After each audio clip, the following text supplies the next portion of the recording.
Caesar, this isn't the first time I have heard of you. Yesterday, coincidentally, Satoshi Sylvester was on, and he mentioned you as someone he's looked up to in the crypto campus. So, what do you actually do there? What I actually do in the crypto campus? Okay, so I have two different things that I do concurrently in the crypto campus. The first thing that I do is in Sword Training, I have developed a few strategies. I've helped to deliver signals and possible trade and more alpha for the specific crypto campus in the swing trading method. It gave a lot of opportunities over there. And in the trading campus, I've been helping a lot of analysis. I've been helping a lot with how to trade right, how to manage risk right, how to make sure when you win, you don't just trade, get in this gambling mode of the mind to just lose everything, because trading has a lot of things that make people think it's like gambling, but it's not. It's probabilities, it's statistics, it's a mathematician's mind. It's not just a gambler's mind. And once I've given the help to the people about that, I see they just make money, and good money as well. Right, and including the mathematician's mind, obviously you need a lot of emotional control as well. So in terms of that, what do you see with new people coming in? Do you see them just over leveraging, doing those kind of things, or do you actually see them controlling their emotions? A lot of people, they come in like ants, and I'm not saying this in a disrespectful way, but this is how everything is developed for the people today. Everything, like in school, they ask someone gives the answer, and they think that you cannot make money that way, because if everyone's in school is poor, everyone's is driving a car, and you want a Mercedes, how can you trust them? So everyone comes in with what they seen on YouTube, and what if they found like a Discord channel where people say, do this, make money. This is not your teacher. This is real life. These people want to make money, and the best way to make money is to take money. So why would you just let you make all this money? People don't think. They just react to emotions. They just seek dollars. They see dreams, and they just follow them. And then once they come in here, come in the river, they go and this up, this down, this. It's like, calm down, wait a second. What are you doing? What are you doing? Do you know what to do? This is hard. This life is not easy. It's not meant to be easy. It's meant to be rewarding, but it's not meant to be easy. So if you're just looking for trades, why are you learning? This is a learning channel.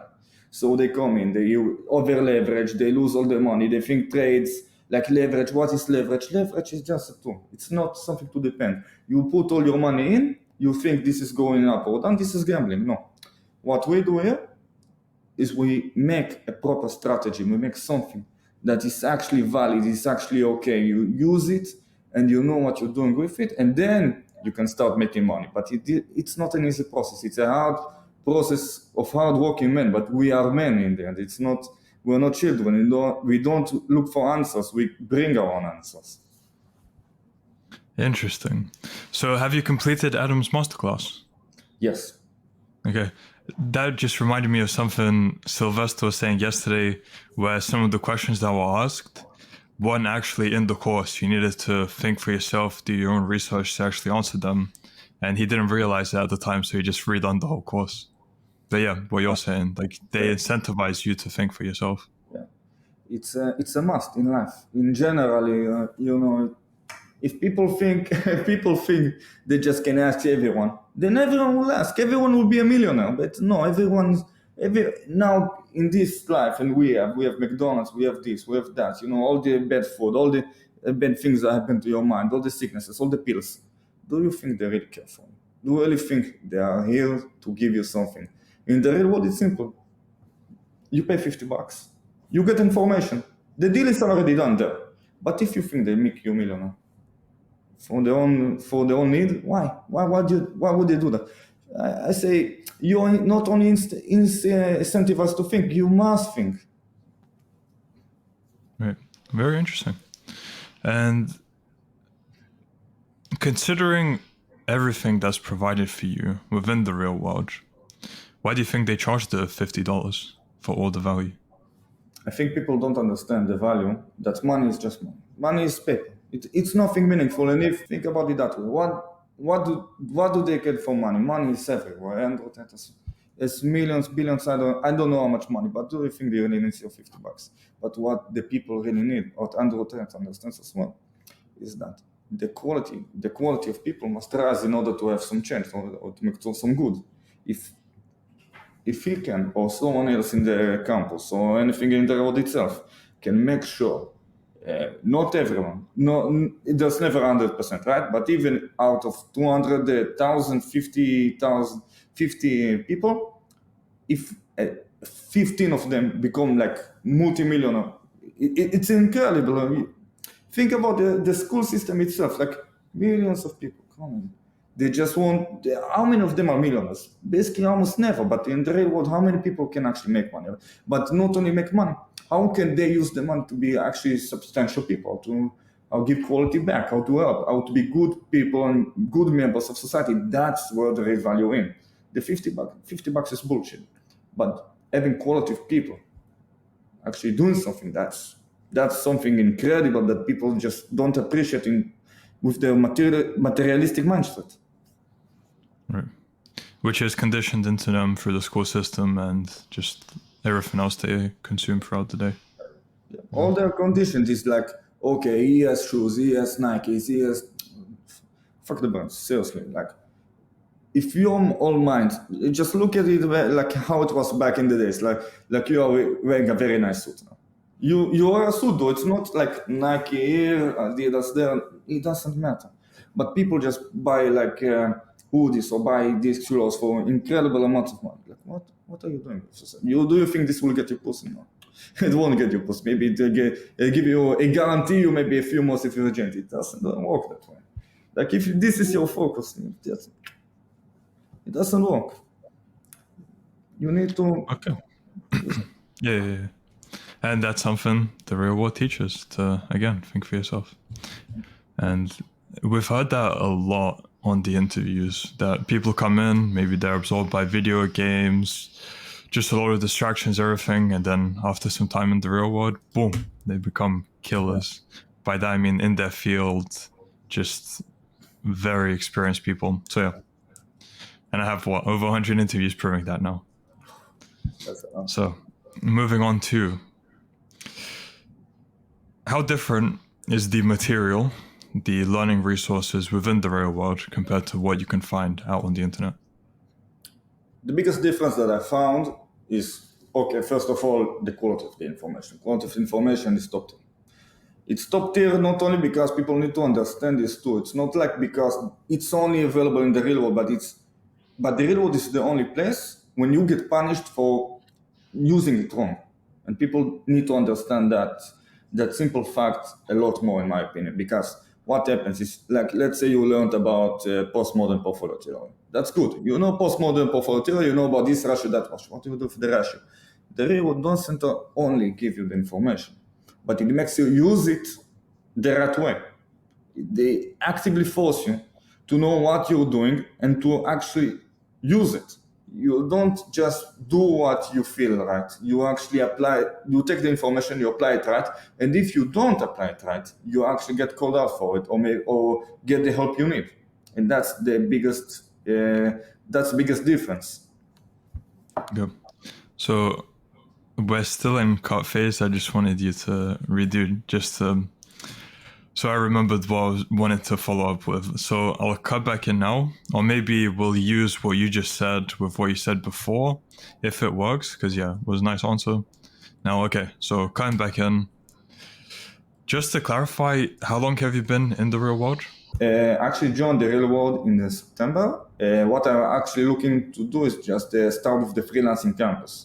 And the freelancing campus, I wanted to actually just sell my beats and the music that I do, publish it and understand things. And then I realized that freelancing, how it works and how the business actually is, didn't actually, with history material, actually made me understand, okay, if this is what I want to do, I need to understand what I'm looking for. But I understood very quickly that the type of business I was actually looking to enter in is problematic because it's just too overblown with people, and it's not actually a real, like, let's say, it's not productive business, just entertainment. So the problem lied within what do I actually want, and what I looked around and noticed immediately is that I want to freedom. I want the freedom to do what I want to do. If I want to continue fighting, if I want to, let's say, make music all day, I don't know, whatever I want to do, I have to get my money right.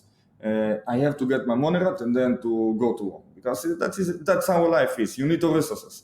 And then I looked, okay, I have a day job. I have a good paying day job. I actually got that side well. Okay, what do I need to do? I need to go to the crypto campus. So around late November, I actually started taking real action in the campus, started doing the masterclass. After I finished the masterclass in around January, I also started trading, and then over there I've developed over time, made a few strategies here, made a few strategies there, used the Adam signals, which are absolutely magnificent. It's incredible that you actually have that thing for it already repays you $50 and you haven't learned anything. So people need to appreciate Adam a lot more, in my opinion, as well. Mm-hmm. I do it for 3 months, I get a few thousands already. What's the $50? Yeah. All in my pocket. Yep. So you're saying a few thousand. Can you clarify roughly the profits you've made, or do you prefer to keep that confidential? I've made in 3 months around my accounts. I've made around $4,000 to $5,000 in 3 months. In 3 months, in my spare time, using like it's ridiculous, because I don't spend. I don't have even. It's not even my full job. I get 5,000. Mm-hmm. And it compounds. It grows over time. Like maybe the next time I do an interview, maybe I'll talk about millions, not thousands. Even let's see, you get to 20 to 25,000. I think that's a good point to do a follow-up interview to see how that's going. I think once I get that, I'll notify you immediately, because I believe it won't take me too long. Good. So we'll do the follow-up then. Okay, now are you comfortable revealing how different, if at all, your average day is now compared to before you joined the real world? Yeah, of course. Okay, so basically, me personally, because the way I grew up and everything, I've always been a hardworking personality. But the way that this modern, let's say, Western world works, it really deprives you of actually learning things, actually getting the information right. Actually, like, it makes you a slave. So it's never went right with me. It's always been a problem.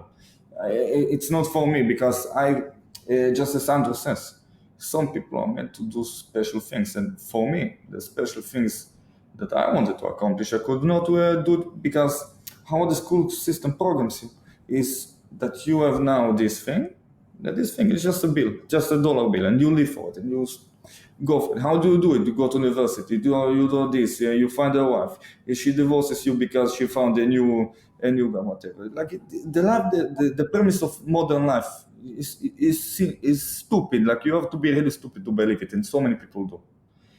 And I already saw it. So what happened to me is that a few years back, I actually made a plan how to escape this thing. Because let's say you don't want to be like him. Let's say you don't want to be a multimillionaire with all the family. Let's say you want a family, children. How can you do it in this world? So immediately, like 5 years back, I can recall 5 years back, I made a plan how to get my money back, how to escape this thing, how to achieve my freedom. Never mind if it's financial freedom or just mental freedom in my heart, in my soul, etc. I just wanted to live, let's say. So what did I do? I just made a plan. I said, okay, I work in this, I work this many hours, and ever since like 5 years ago, I've been working around 12 hours a day, grinding in a gym, working in a gym, and I just took up fighting and overblow myself with things I have to do. But it's everything, every second or every penny that I put in and invested in myself has repaid me so much. And then when I joined the real one, I realized, okay, I've done like 4 years, 5 years of this, actively working, after learning. I know shit. I don't know anything. So when I started actually going for the freelance campus efforts, I said, okay, my mind, because still after all this effort, I'm just 22, I'm young, but yes, but all this, ever since I was like 16, 17, I've been working my ass off, this is not right, because this is how they program it. They make you believe in fantasies, like you can just wake up and be a multimillionaire. It doesn't work that way. How do I actually work that way? And even after all this journey, the reward comes in. It tells me in a nice way, you can make money. You can make good money, but this is how you make the good money. I go into the crypto campus. I'm already set in this journey. It's just a matter of effort that I put in, like keeping in like 15 hours a day, 16 hours a day, both in my day job and both in crypto, just grinding. And this is what you have to do. It evidently is supposedly it should have been easier now, because I have more tasks. I can fly, I can live abroad, whatever. It gives you like a prescription of what you must do to accomplish. This is your prescription. Do this amount of effort, this amount of work, and once you actually take this prescription right, the symptoms become your multimillionaire. Mm-hmm. Yeah, it's not a get rich quick scheme. Yeah. It's they'll show you the plan to get rich, but you need to put in the work to do it scheme. Absolutely. Yeah. Absolutely. Okay, now, has the community within the real world had any kind of impact on you? Any kind of impact? It actually, in my opinion, if you ask me, the material comes second, the community comes first. Because the community, what is actually the community? People don't understand this as well. And this is major, because the professors actually talk to you in this campus. They actually talk to you. It's not like in an overt way, like someone comes in like, hey, it's me, the professor, how are you? And everyone spamming. No, they actually give you answers. You actually can ask them questions and give them answers. And then, with not only the professors, people also in the real world are actually accomplished. Many people are accomplished, and they have the titles, captains, etc. And they actually help you.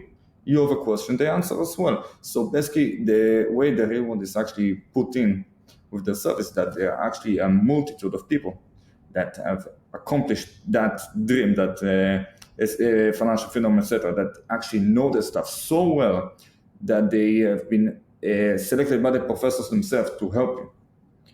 Basically, every question you have can have an answer in a matter of minutes. It's dumbfounding, because it never exists outside us. All right. When I first joined, I was hearing that it's the best educational platform on the planet, but that seemed so weird to me. But then as I've been going through these interviews, I realized that it's actually true. You can't find something like this anywhere else. And that probably seems scammy to say, but it's true. It is the best educational platform on the internet, at least, at the very least. What I find is that in the community, everyone that wants to get rich quick, everyone that wants to talk shit online, whatever, they just get filtered out. People just say, okay, cancel your subscription, get banned. Okay, we don't care. Go, you can go. So what happens is the only people that actually stay in the real world and actually do something with them are 100% obliged to the program. They are, and to themselves, most importantly, and to the people they care about. It's a matter of a very interesting thing, that what you find in the real world is that people are absolutely 100% opposite of hedonistic people. They care about the community. They care about doing something more monumental than just buy Gucci or whatever. And that thing makes the real world the best platform. Mm-hmm. All right. And going back a bit to what you said about the type of people that are there, yeah, the ones that want to get rich quick are filtered out, and then you're left with all basically like-minded people, all going towards the same goal, and there's nowhere else you can find that much of a concentration of people within one area. Like, you just can't get that in real life. So, yeah. I think that human nature is very interesting, because so many people, they just go in and they make you feel good. They make you feel like people just want to help you. People just want to know. It's inane to think that. because everything in life, it's like the law of polarity. Everything has a result. Like, and then there are opposites. So someone very cold can be very nice. Someone that looks very nice can be actually very cold inside, very very mean. But what happens most of the time is people care first and foremost. They are narcissistic. They care about themselves first.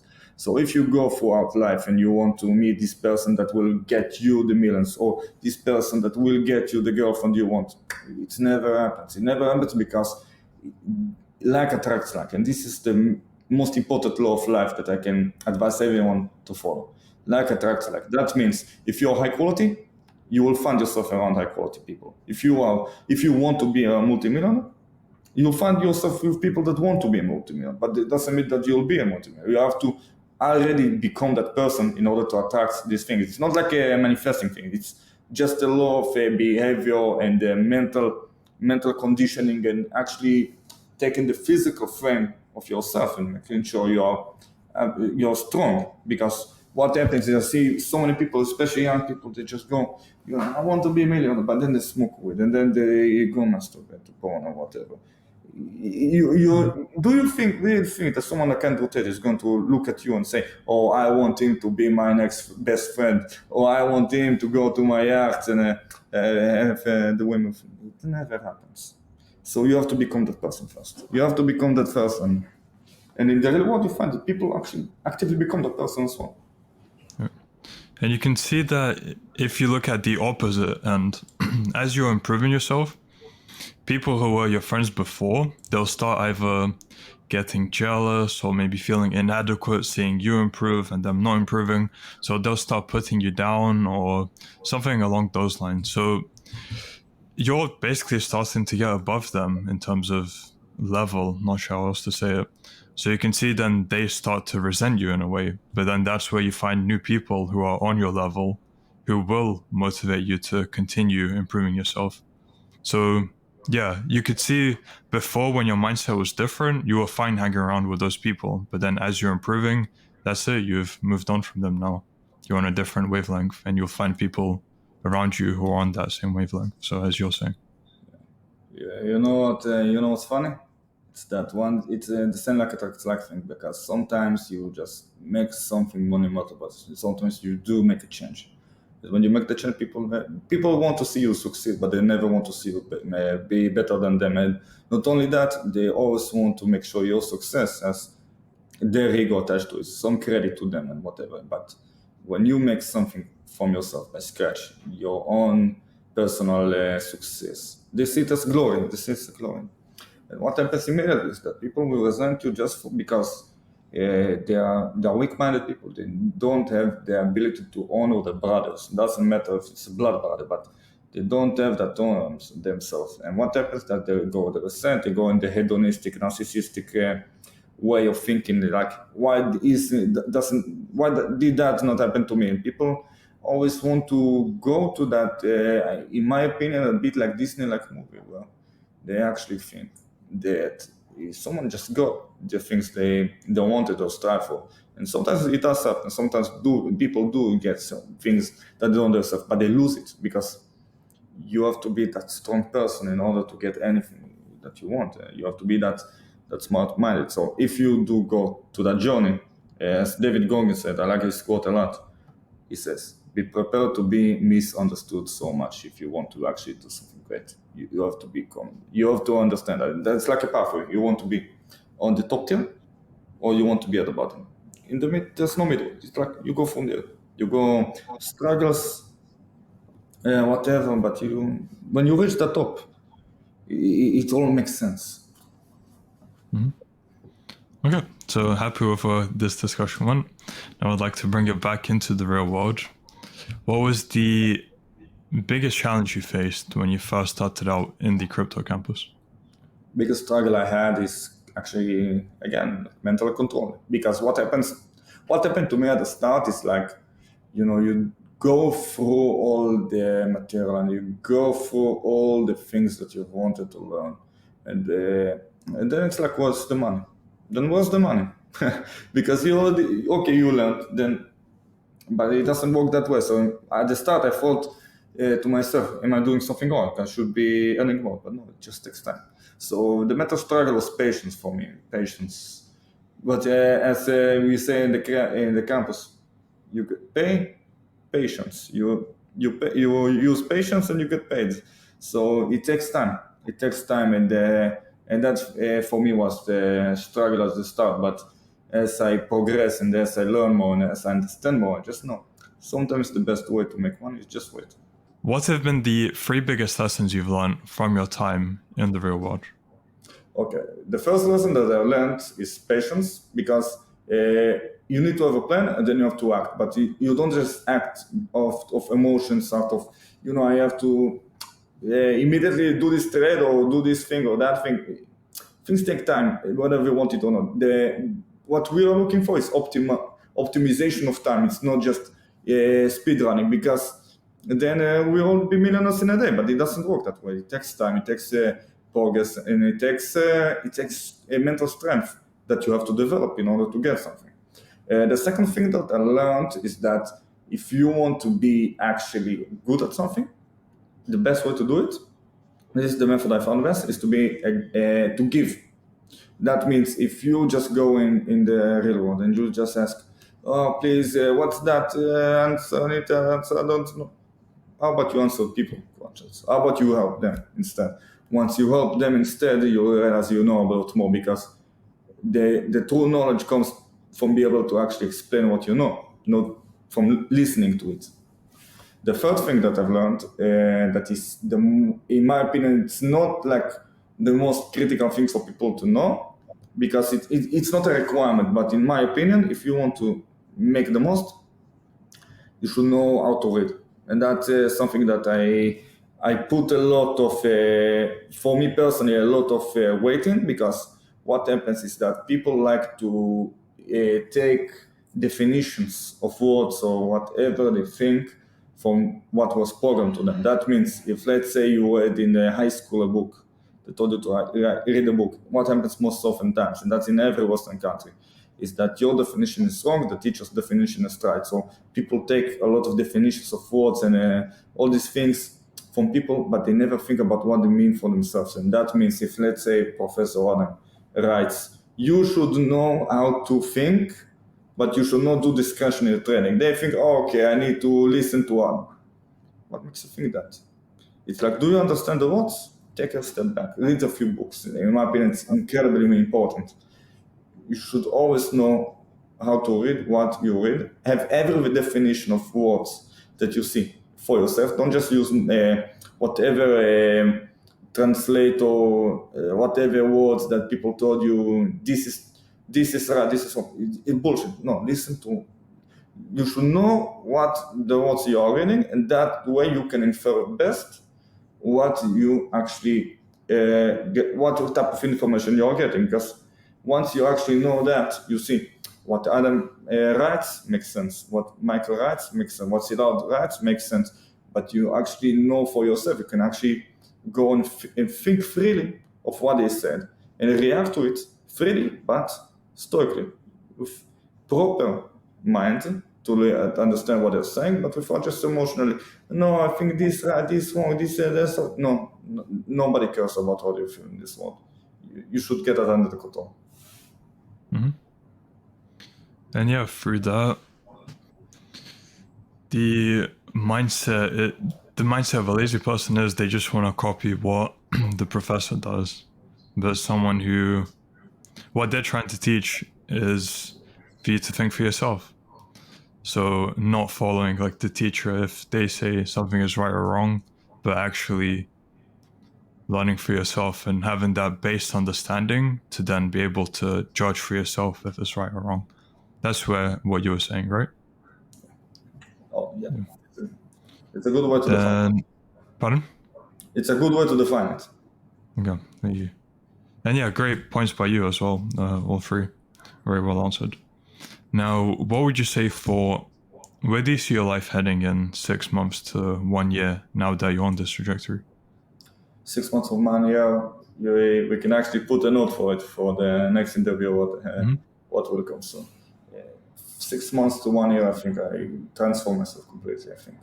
I think that everything that I've learned so far in 3 months have been insane. It's just ridiculous. But another 9 months. It's like triple what another, triple what another, compound information, compound mental strength, etc. It's like it's an understatement to say that, like, let's say you can transform yourself completely in 5 years, because I like that quote as well. I think John Daniel said it, the jiu-jitsu coach. He said you can transform yourself in 5 years, become a completely different person, have a technique or whatever. In the real world, because you have so much information, but it's also in the internet. You have all the material, everything just in front of your screen. You can absolutely be a proficient, how you say that word? You can be as proficient, as knowledgeable, as experienced as a trader as you can be in 5 years.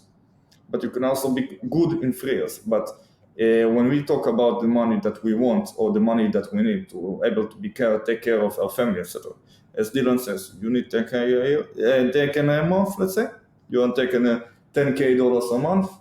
Your life is amazing. Like, let's put it that way. You can travel everywhere. You can do so much. So, for me personally, in a year, I can just be now in Dubai smoking a cigar with friends. It's like, I can't even define it, because it's just achieving freedom. Once you achieve freedom, you can do anything that you want. Who knows where I'll be in a year? But I know that development-wise, self-development-wise, understanding-wise, etc., I can just be everywhere, and that's the best way I can define it. Good. Great. Now, moving on to a bit of a separate point, but just wondering, you're very well spoken, clearly very intelligent. Right. So I'm wondering, has Tate had any kind of impact on you? Yeah, he had a very interesting. I have a very interesting take on it, because personally, when I was younger, I was also in chess tournaments, and I've also not only in chess tournaments, I did take fighting classes for a few months as well. I had to take the punching, and also I've been hardworking before I even heard about Untitled Chapter. But what happened most of the time is that I found that many of the threats I had, or many unbeknownst to me back then, but a lot of threats that I've had have been neglected, or been how do you say it? They've been put down because they didn't fit with the narrative that the people now in the modern world have. Because what they say is like, be docile, be weak, be nice. And personally myself, try to be as well spoken, as precise in my words as possible, and not looking to fight anyone. But I have an aggressive personality myself. I have a personality can corner. I don't come off as a condescending in my opinion, but I do come off a bit threatening sometimes if I leave my voice, because it's pretty deep voice, etc. So what happens most of the time is like, people tell me, be nice, don't do this. Like, I used, and the time does this. I use all my life to do this, like in similar. So a lot of things like, what do you take fighting? What do you need to fight for? Where are you going to punch? Like, people don't understand that strength. And then Antoten's comments. Washes everything aside. That everyone talks about him. Everyone thinks about him. It doesn't matter which city, which hour, which time. Everyone's talking about what he's doing. And then everyone says, "Oh, he knows how to fight. He knows how to this. He knows chess. You know." Like, back in the day, I used to have my own personality. And then people see me, but you took the fighting lessons, right? Yeah. You used to be a chess. Why you want to take? You want to take yourself? It's like my own personality, like like what?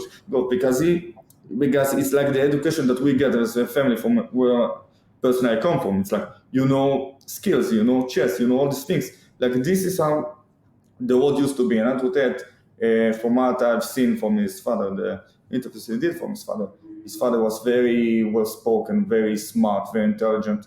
But the way he educated, it's like how the people were educated back then, that you have to have skills, you have to be proficient. So me personally, I'm thankful for my parents, because they educated me like in a similar way to what Andrew's father did. But at the same time, what Andrew did in his circumstance, I did not have a circumstance as bad as he did. What he did was also, he had lower lows, but he had higher highs. So the best thing I can do for myself, because I have, let's put it that way, I have a higher loss, I can just listen to what he's saying, learn from him as much as possible, and make sure I give my appreciation back to him by becoming the best version of myself that I can be. Also, let's put it that way, in a funny way, like everything that says about relationships, not only about women, but in general, everything with relationships that you can find as a person for yourself. I see many people just try to be nice, like smiling, like, hey, how are you? Like, shut up, man, shut up. Like, you see Tate how direct he is, how he talks to the point, how he can insult people to their faces like brokers. But people flock to him, and why they flock to him is because it's real. It's a great quote that I've, or Miyoto Musashi at that quote, and I think it's a beautiful quote that he says, like, once you stop caring about what the people say, they start to flock. I don't remember the exact description of the quote itself, but what he says is that once you stop caring about what people think about you, start seeing that you're different because you don't care, because everyone cares about themselves, yeah, and how they're perceived and etc. When that stops, everyone flocks to you. If they see you as an intriguing person, what happens once they see you as an intriguing person is that they just flock to you and just talk to you and just listen to you. If you can insult them, but you can insult them playfully, they even appreciate that even more. So Andrew Tate as in that regard, I'm not even talking about the female parts of what he's saying, because those also, they give a lot of information how even relationships were conducted back then. They think these misogynistic, all this bullshit.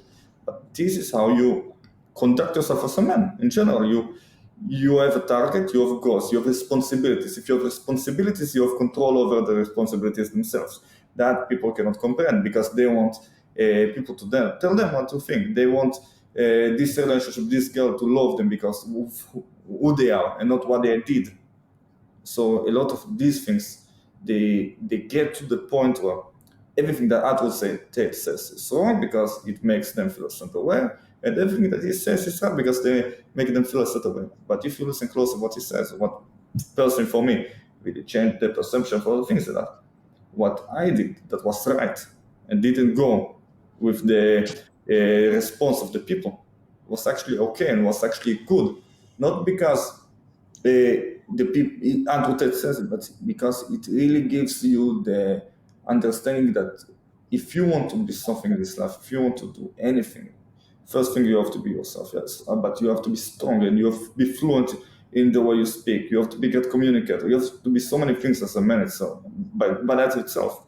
But what you see, what it means to be, once you take that and use it in a good way, it changes your life. It makes you understand that this is good. This is good. If you do something that is actually right and you see that people actually appreciate it, it gives you another whole complete different way of living, a good way of living, where people actually appreciate you and they respect you in that regard. But again, it's not the focus about the people. It's the focus about what you do, not even you to yourself, but what do you do to the important people around you, to your family, to your friends, your allies, whatever you want to call it. Yeah, this is where everything starts to make sense, because once you actually understand the responsibility you have as a man or woman or whatever circumstance of life you have, once you understand how much you have on your shoulders to give way to respect your family, to respect your parents especially, and to be a good member of society, all this hedonistic, materialistic bullshit is just waste of time. It's just a waste. And video games are waste, and weed is a waste, and hanging out and during the weekdays is ridiculous. Like it's stupid. Like it's time, and you don't have this time. Then you can actually become what you really want to be. And Andrew Tate says it best. This is the most important thing that he says, is that I always walk. Life is walk. You have to walk. You have to walk. And what happened to me, that the way my life was changed by Andrew, is that I saw what I did right, and I also saw what I did wrong. So I adjusted my life and continued in this march towards what I want. And this is where I'm going. I'm going much better.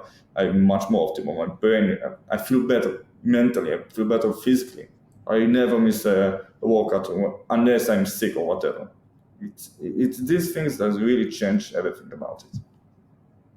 So, as Andrew says, as a man, you start off as a blank slate, and you can build yourself into whatever man you want to be. So yeah, just adding on to what you were saying. And now everything else, don't have anything else to follow up with. So for my final question, for people who are still thinking that for $50, what if the real world is a scam? What advice would you have to them? $50 won't be much longer, so as interest goes up, $50 is even less than what it used to be before. And this is the best time to take it at $50. Okay, fair. So, Seasad, thank you for the interview. Really appreciate your time. And I look forward to doing that follow-up once things have scaled for you. Let's do that. So, all the best to you until then. Thank you. You too.